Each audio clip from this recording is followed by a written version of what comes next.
Caríssimos fiéis, a Santa Igreja nos apresenta hoje o Evangelho da Transfiguração do Senhor. Evangelho este que é tão importante que é lido 3 vezes no ano. A primeira vez foi ontem, a segunda hoje, além de ser lido na própria festa da Transfiguração do Senhor, que ocorre no dia 6 de agosto. E justamente pode nos espantar que, logo tendo iniciado esse austero tempo da Quaresma, durante o qual nossos olhos se dirigem cada vez mais para o Calvário, a Igreja nos apresente o Monte Tabor e a transfiguração de Cristo diante dos nossos olhos. Mas é justamente isto que fez o próprio Cristo com os apóstolos antes de conduzi-los ao Calvário. E assim a Santa Igreja, imitando Nosso Senhor, antes de nos levar até o Calvário, nos leva primeiramente ao Tabor. E isto se deve a tão boa compreensão que Cristo, evidentemente por ser Deus, mas também a Santa Igreja tem da nossa própria psicologia humana. E com efeito, como ensina tão magistralmente São Tomás de Aquino, em sua máxima, Omne agens agit propter finem, todo aquele que age, age em vista de um fim. Ou seja, nós somos capazes de avançar no bem somente se nós somos capazes de considerar a nossa finalidade, a nossa meta. Justamente, todo aquele que age, age em vista de um fim. Todo aquele que faz algo, faz com algum objetivo. Então, nós só vamos ser capazes de obter algum bem se nós o enxergarmos como um fim. Nós poderíamos fazer as mais austeras das penitências. Nós poderíamos ter uma quaresma digna de um asceta do deserto, de um eremita, com grandes jejuns, terríveis penitências. Nós poderíamos imitar as mais severas penitências dos mais austeros santos. Mas se nós não tivermos claro por que razão estaríamos fazendo isso, de nada serviria. Se nós tivermos bem claro o nosso fim, se nós não tivermos bem claro qual é o nosso fim, nós sofreremos mal, avançaremos com desgosto no combate espiritual. Tenderíamos ao desânimo, ou então todo esse esforço nos afundaria num perigosíssimo orgulho. E é por isso mesmo, para que não desanimemos no combate, nem caiamos no orgulho farisaico, a Igreja nos mostra na transfiguração do Senhor a meta que nos aguarda. Não é ainda a esplendorosa glória da sua ressurreição, mas, por meio da transfiguração, nosso Senhor deixa resplandecer um pingo da sua glória, um pingo da sua divindade em sua santíssima humanidade. É isso que nos ensina São Tomás na sua Suma Teológica. Diz ele que para trilharmos bem um caminho, é necessário termos um conhecimento prévio do fim. Assim, o arqueiro não lança com acerto a seta, senão mirando primeiro o alvo que deve alcançar. E isso é sobretudo necessário quando o caminho é difícil e áspero, quando a jornada é laboriosa, mas belo é o fim. E, portanto, podemos dizer com toda segurança, isto é extremamente necessário, não somente na nossa quaresma, mas na nossa vida. que, como nós bem cantamos no Salve Rainha, é um vale de lágrimas. Se é algo que é inevitável para todos, é a cruz, é o sofrimento. E para que nós possamos carregá-la, não somente com o auxílio de Cristo, com o auxílio da graça, mas para que possamos também ter grandes méritos carregando nossa cruz, precisamos saber por que a estamos carregando, para onde a estamos carregando. É necessário saber qual é o nosso fim último, justamente para que possamos nos sacrificar por esse fim.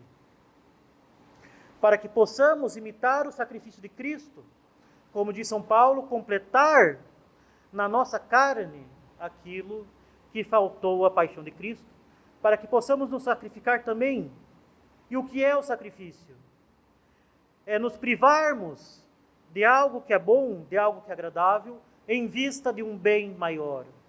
E quão grande, quão belo é este bem, que nada mais é que a salvação da nossa alma, que é a glória da eternidade. O caminho nosso é difícil e áspero, a nossa jornada aqui nessa vida é laboriosa, mas o fim é belo e vale todo e qualquer sacrifício. E a visão desse fim é para nós um grande consolo que fortalece a nossa esperança. Assim, caríssimos, pela sua transfiguração, Cristo nos consola no nosso combate espiritual, nas nossas cruzes e nas nossas tribulações. É com efeito da vontade de Deus que tenhamos consolações nos nossos combates, na quaresma e em toda a nossa vida, para sermos fortalecidos nas nossas fraquezas. Caríssimos, lembremos-nos qual é o fim do homem e aquilo que nós vimos no catecismo da primeira comunhão com 7 anos de idade. Conhecer, amar e servir a Deus nessa vida, para sermos herdeiros da sua glória no céu.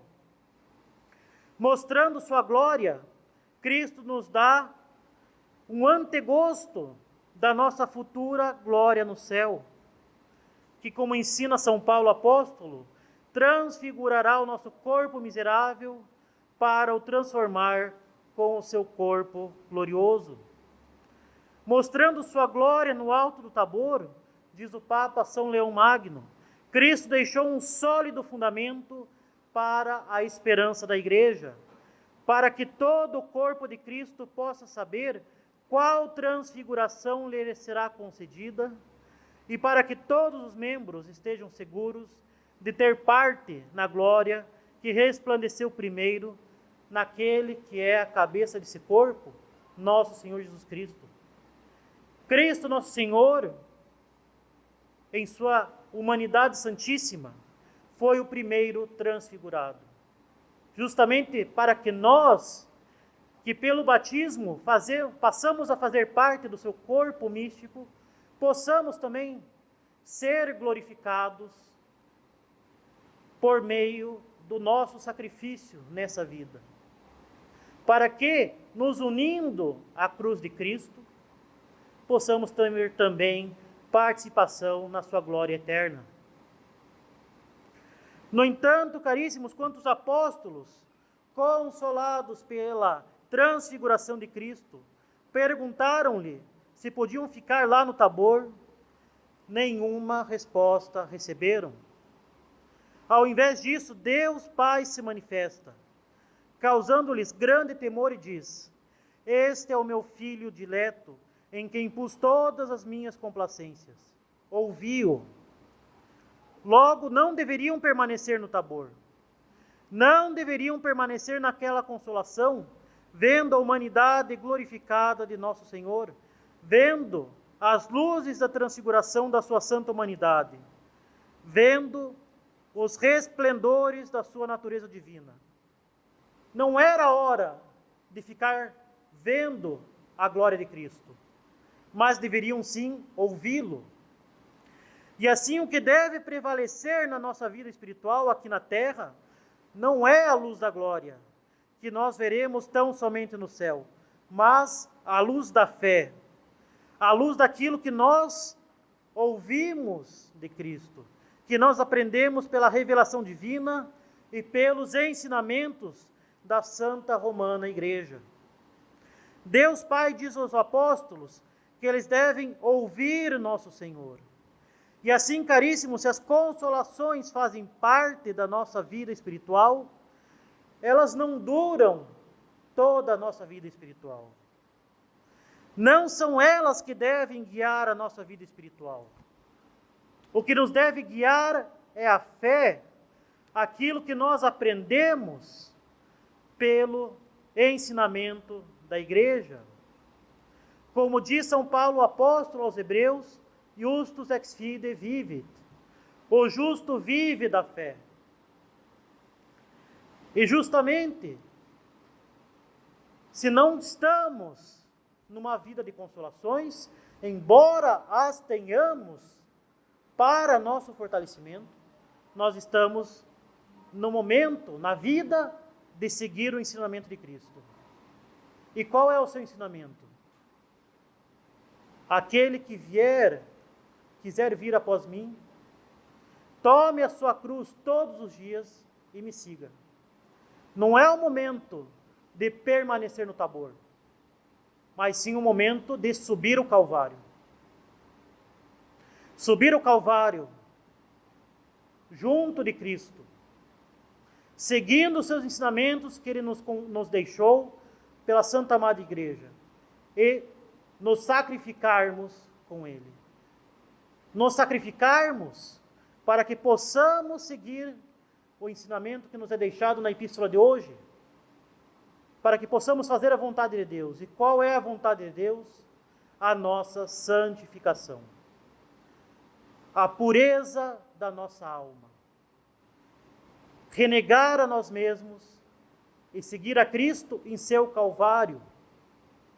Manter a pureza da nossa alma, a pureza das nossas intenções, a pureza dos nossos atos, a pureza daquilo que buscamos, a pureza da intenção. Enfim, santificarmos-nos, seguindo a Cristo, sacrificando nós mesmos, porque o que nós buscamos não deve ser nem os prazeres desse mundo, os prazeres imundos desse mundo, nem a consolação permanente da nossa alma. Às vezes queremos ter uma vida espiritual séria, mas achando que isto vai resolver todas as nossas cruzes num passe de mágica. Não, caríssimos. Nem as purezas imundas do mundo, nem um conto de fadas espiritual. Não é o tempo de permanecer no Tabor. É o tempo de aproveitar as consolações que Deus nos dá e segui-lo no Calvário. Sacrificarmos-nos por aquele bem maior que Ele nos permite conhecer. Qual é esse bem maior? A salvação eterna.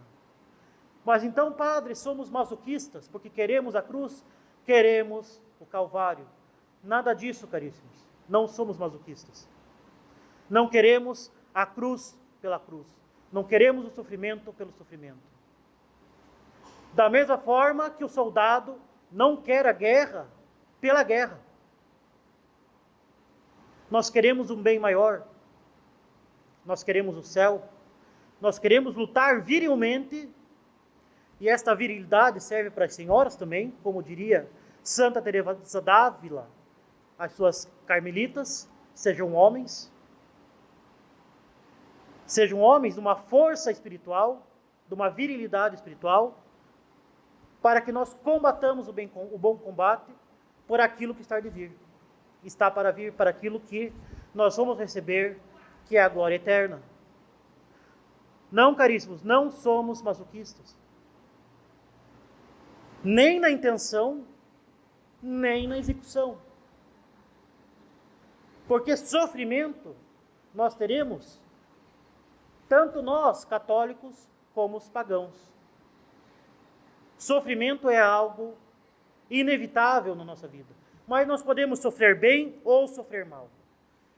E se nós subirmos o Calvário com Cristo, nós teremos não somente as forças necessárias para sofrer bem, mas também as consolações necessárias para que essa cruz que nós carregamos se torne muito mais leve.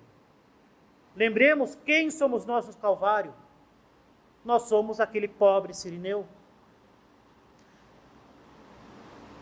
Aquele pobre sirineu que levou a cruz por um pequeno percurso. Nós somos ele. Na nossa vida, quem leva a cruz, a maior parte do caminho, é nosso Senhor Jesus Cristo.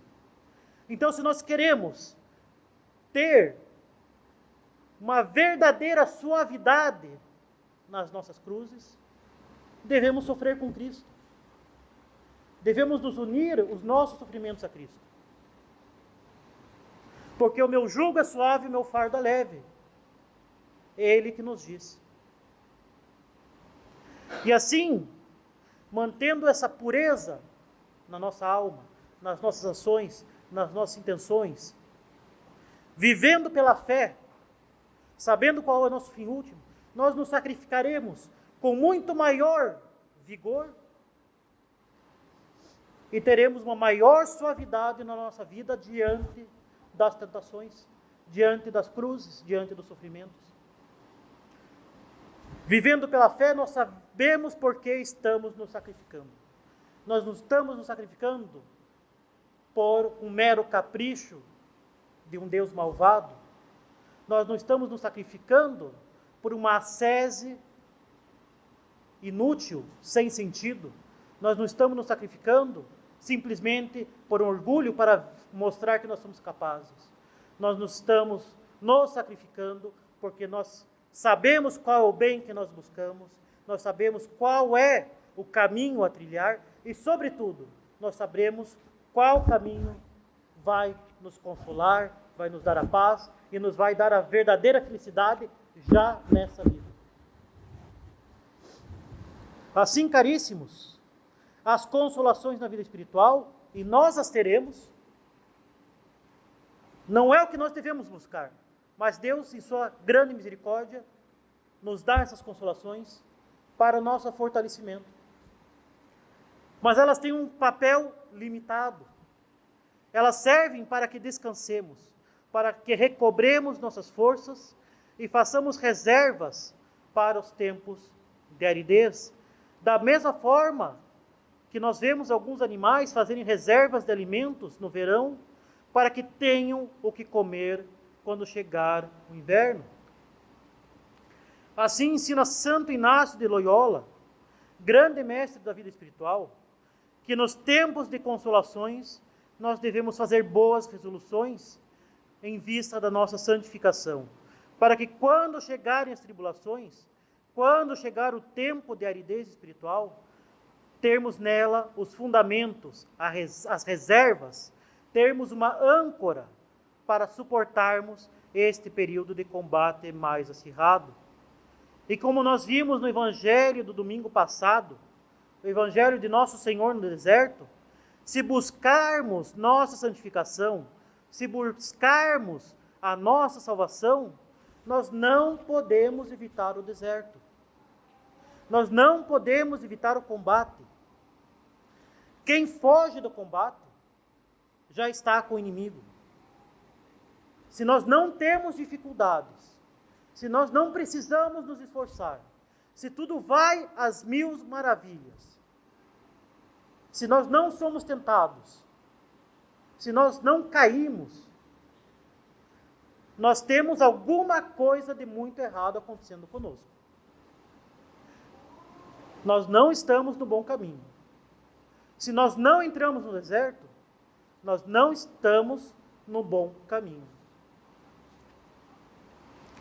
E, sobretudo, pior ainda, se nós queremos fugir do deserto, se nós queremos fugir das obrigações, se nós queremos achar brechas para fazer aquilo que é mais agradável, para fazer aquilo que é mais fácil, ou seja, se nós queremos fugir do deserto, se nós queremos fugir do combate. Pior ainda. Pior ainda. Nós estamos na ilusão de que estamos no bom caminho, mas nós já estamos no colo do demônio. Como disse na prédica do domingo passado, se lamentarmos as cebolas do Egito como os hebreus de Moisés, olha como era mais fácil, mais agradável quando estávamos escravos no Egito. Nós não estávamos no deserto e pelo menos tínhamos cebolas para comer. Ou seja, aquele católico que, nossa, como era mais fácil quando não tinha tanta coisa para fazer, quando não tinha tanta coisa que não tinha tanta regra, não tinha tanto mandamento para atrapalhar minha vida. Como era mais fácil quando podia fazer tal e tal e tal coisa que eu não posso fazer mais. Se nós lamentarmos as cebolas do Egito, se lamentarmos as liberdades, entre aspas, porque não éramos libertos, éramos escravos do pecado, se nós lamentarmos como podíamos pecar, nós nunca vamos chegar na terra prometida. Nunca vamos chegar no céu. Por isso, caríssimos, nem lamentemos as cebolas do Egito, nem queramos permanecer no Tabor. Se nós lamentarmos as cebolas do Egito, se nós quisermos permanecer no Tabor, nós apenas permaneceremos neste deserto permanente. Nós nunca passaremos pelo deserto para chegar na terra prometida e nunca passaremos pelo Calvário para chegar à glória eterna. Mas mesmo, caríssimos, mesmo lá no alto do Calvário, nosso Senhor disse a São Dimas, o bom ladrão, ainda hoje estarás comigo no paraíso. Quando nós aceitamos as tribulações e cruzes que Deus nos envia, nós aprendemos justamente que o que vai nos santificar não é nem a consolação, nem o sofrimento, a dor e a penitência em si. O que vai nos santificar é a conformidade da nossa vontade com a vontade de Deus. É justamente pensar na glória. Nem ligar tanto para as consolações, nem se focar tanto nas penitências, nas cruzes, nos sofrimentos, mas pensar acima, pensar no eterno, pensar em Deus, na glória eterna e na vontade de Deus, conformar a nossa vontade à vontade de Deus. E qual é a vontade de Deus? A nossa santificação. A santificação que passa pela renúncia, que passa pelo esforço, que passa pela generosidade, que passa pela pureza da nossa alma. Largar tudo aquilo que deixa a nossa alma imunda, largar tudo aquilo que nos prende aos prazeres baixos dessa vida, aos bens dessa vida. Passa sim pela renúncia. Passa sim pelas consolações da graça. Mas o fim é outro. É mais elevado. É em tudo fazer a vontade de Deus, seja nas cruzes, seja nas consolações. Afinal, caríssimos, quem são os santos? São aqueles que, sendo amigos de Deus, assemelham-se cada vez mais àquele que é o amigo que nos ama, como diz a bela divina liturgia bizantina. Deus é o amigo que nos ama. Ele é o amigo da nossa alma. Não é um ditador que impõe um monte de regras. Não é um pai frouxo que fica só passando a mão. É um amigo que leva a cruz conosco, que nos consola nas dificuldades e que nos encoraja e nos corrige quando estamos errados. E assim, sendo Ele o amigo que nos ama, sendo os santos os amigos de Deus, eles amam aquilo que Deus ama e querem aquilo que Deus quer. Sendo amigos de Deus, Deus é o amigo por excelência que os ama, e Deus habita na alma deles pela graça e faz delas como que um paraíso. E assim, caríssimos, o que é o Calvário? O próximo monte que nos aguarda. Passamos hoje pelo Tabor, nos dirigimos para o Calvário. O que é o Calvário? Após descermos do Tabor, o que nos espera? É quando, após termos combatido com grande afinco durante a quaresma, com orações, mortificações, obras de caridade, teremos crucificado o velho homem, com seus vícios, com suas más inclinações, com seus afetos desordenados, com seu amor próprio, com a sua concupiscência, que só os faz pensar no prazer e fugir do sacrifício. E no alto da cruz, teremos conformado a nossa vontade e a vontade de Deus. E lá do alto da cruz, reconhecendo em Cristo o amigo que nos ama, Ele vai olhar para nós e vai nos dizer: ainda hoje estarás comigo no paraíso.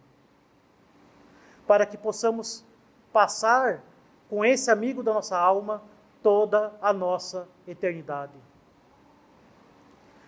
Assim como a consolação não é um fim, mas um instrumento para que recobremos nossas forças e façamos boas resoluções, fortalecendo-nos para o combate espiritual, que reconheço não é fácil, mas que nos dá uma grande recompensa, e para o qual nós temos todas as graças a todo instante. Também o sofrimento não é um fim. A vida espiritual, como disse-lhes, não é masoquista. O sofrimento é um meio de mortificação, para que combatamos a revolta do velho homem e conformemos cada vez mais a nossa vontade à vontade de Deus. Não adianta alguém se mortificar ao extremo e cair no orgulho. O orgulho de fazer penitência e se achar melhor que os demais. Não adianta também achar, pelas nossas boas obras, que nós somos melhores que os demais e cair na maledicência. Não adianta, na ilusão de um bom juízo, faltar com a caridade para com o nosso próximo. É esse orgulho farisaico, muitas e muitas vezes, não somente condenado, mas fulminado por nosso Senhor Jesus Cristo, com termos bem severos, como de sepulcro caiado, belo por fora, mas podre por dentro. Bem ao contrário, caríssimos, o sofrimento, a penitência, devem nos fazer combater a nossa vontade própria, o nosso orgulho, e levar a nos conformar mais a Deus, ou seja, devem levar a nossa santificação. Nós somos, caríssimos, colocados diante dessa triste realidade durante a quaresma. Nós somos por demais apegados às criaturas. Nós somos apegados demais ao mundo, ao conforto, aos prazeres, à nossa vontade própria, ao nosso pensamento próprio. Basta, diante de alguma restrição, ver que nós já buscamos meios de burlá-la. Diante de algum mandamento, nós já vamos pensar: bom, mas até lá não é pecado. Meu caro, só de pensar assim já é um pecado. Ver até onde posso ir sem cair num pecado mortal. Quer dizer que pecado venial está tranquilo. Quer dizer que o pecado venial que nos faz nos inclinarmos cada vez mais para o pecado mortal, entristecer a nosso Senhor Jesus Cristo, que derramou até a última gota de sangue por nós, está ok? Nossa carne é, como diria São Francisco de Assis, um animal indomado. E como nós vamos domá-lo? Pela penitência, pelo espírito sobrenatural, pela oração, buscando fazer a vontade de Deus. E ao fazermos penitência, ao termos esses confortos retirados de nós, este animal indomado, que é a nossa carne, se revolta. O quão mais sedutor fica o mundo, e quão mais violentas ficam as tentações do demônio. Este combate não é agradável. E é óbvio que não é agradável. A penitência não é agradável. E facilmente, diante desse combate, nós podemos desanimar, cair no mau humor, ou termos nossa boa intenção inicial corrompida pelo orgulho. Por isso devemos ter sempre diante dos nossos olhos o nosso fim último, para que esses sofrimentos, esses sacrifícios, essas cruzes, essas privações, sejam verdadeiramente úteis para a nossa santificação, que é sacrificar a nossa vontade, a doação de nós mesmos, a oferta de nossa vida como uma oblação a Deus, buscar um bem maior, buscar um mais perfeito abandono de nós mesmos a Deus, buscar querer somente aquilo que Deus quer, purificando o nosso coração de qualquer divisão, para que Ele ame somente a Deus. Querer o que Deus quer, porque o que Deus quer é o meu bem, é a minha salvação. Afinal, caríssimos, qual é a nossa verdadeira felicidade? É justamente fazer a vontade de Deus. Deus é um Pai amoroso. O que Ele nos dá não são meras proibições, não são meras obrigações. São caminhos para o nosso bem, para que nós obtenhamos a suprema felicidade, o bem maior da nossa alma. A nossa vida espiritual não deve ser um checklist, uma série de obrigações, uma série de proibições. Fui à missa, rezei o terço, me confessei. Não comi carne na sexta-feira. Fiz o jejum hoje. Não deve se resumir a um checklist. Todas essas coisas são boas, excelentes. Todas essas coisas são obrigações de um bom católico? São obrigações de um bom católico. São proibições? Evidentemente. Mas por quê? Para o nosso bem. Nós não devemos nos focar somente na letra da lei, mas no espírito com a qual ela foi promulgada. Porque a letra mata, mas o espírito vivifica. É evidente, diferente do que muitos modernos querem fazer, não há oposição entre a letra e o espírito. O que existe é a morte da lei quando falta o espírito. Cumprir por mera obrigação leva à morte da alma. Leva a um peso insuportável e impossível de ser carregado, como faziam os fariseus. Agora, a graça, a vida espiritual, contemplar o fim, nos leva a cumprir a lei para a nossa salvação, para a nossa santificação. E a torna muito mais suave. Porque, repito, disse nosso Senhor, o meu jugo é suave, o meu fardo é leve. Subamos então, caríssimos, ao Tabor com nosso Senhor Jesus Cristo, quando Ele nos dá as consolações, mas sabendo que não podemos nem vamos ficar lá. Temos de descer para subir o Calvário. Mas lá no alto do Calvário, Ele nos promete o paraíso. Fazer a vontade de Deus, mortificar a nossa vontade, unir-nos à cruz de Cristo, aí está o paraíso na nossa vida. Ele não nos promete um paraíso de delícias, o que é impossível, mas nos promete o verdadeiro paraíso na eternidade. Agora, nessa vida, Ele até nos leva até o alto do Tabor algumas vezes, mas Ele nos manda descer e subir o Calvário. Monte no qual nós teremos a graça para suportar as tribulações e amar a Deus, e já termos nessa vida, por essa mesma graça, um antegosto no céu, um antegosto do paraíso já nessa terra, enquanto aguardamos o paraíso verdadeiro, definitivo e eterno, onde nós contemplaremos Cristo face a face e onde estão os anjos e os santos. Mantenhamos sempre o nosso foco na eternidade, mas sobretudo nessa quaresma, para que não receemos o combate que devemos empreender, para que não nos entristeçamos nas nossas cruzes e privações, nem lamentemos as cebolas do Egito, isto é, o pernicioso conforto mundano que deixamos para trás. E assim caminhemos com uma verdadeira e serena alegria em direção da cruz, que nos dá a verdadeira consolação e a verdadeira felicidade. Ave cruxis pesunica, ave gaudium verum.